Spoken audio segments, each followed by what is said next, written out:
এদিন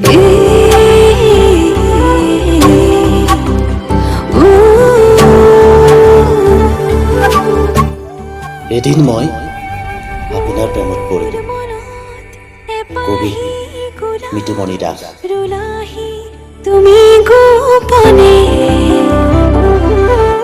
এদিন মই আপোনাৰ প্ৰেমত পৰিম।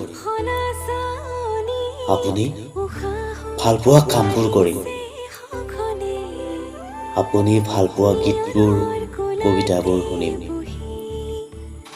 কি ভাল পায় বাৰু আপুনি? জোনাক নে বৰষুণ? যদি আপুনি জোনাক ভাল পায়, শৰতৰ কোনোবা এটা জোনাক নিশা আহিব। শৰতৰ জোনাক নিশা মোৰ আয়ে চোতালত সপোনৰ মালা গাঁঠে। যদি আপুনি বৰষুণ ভাল পায়, তেন্তে শাওনৰ কোনোবা জাক মুখলধাৰ বৰষুণত আহিব। শাওনৰ বৰষুণ মোৰ পিতাইৰ সেউজীয়া সপোন। আপুনি বাৰু পোহৰ ভাল পায় নে এন্ধাৰ? যদি পোহৰ ভাল পায়, পুৱা ৰ'দালিয়ে পিৰালিত বহুতে আহিব। শুকাই লৈ যাব আমাৰ অভিমানৰ বৰষুণ জাক। আৰু যদি আপুনি এন্ধাৰ ভাল পায়, তেন্তে কোনোবাটো এন্ধাৰ নিশা আহিব। আকাশৰ একোণত নিচুপ হৈ পৰি থকা তৰাজীৰ দৰে ময়ো গুৰুকি গুৰুকি সোমাই পৰিম আপোনাৰ বুকুত।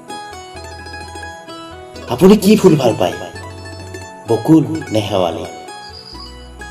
যদি বকুল ভাল পায়, তেন্তে গাঁঠি লৈ যাম বকুল ফুলৰ সুগন্ধি মালা। আৰু যদি আপুনি শেৱালি ভাল পায়, আজলি ভৰাই লৈ যাম আপোনাৰ বাবে। আপুনি বাৰু শেৱালিৰ তলসৰা বুলি অৱজ্ঞা কৰিব নেকি মোক? যি হলেও এদিন আপোনাৰ প্ৰেমত পৰিম। আহিব এদিন আপুনি, সেইদিনা সকলো এৰি মই মাথো আপোনাৰ হম, কেৱল মাথো আপোনাৰ হম।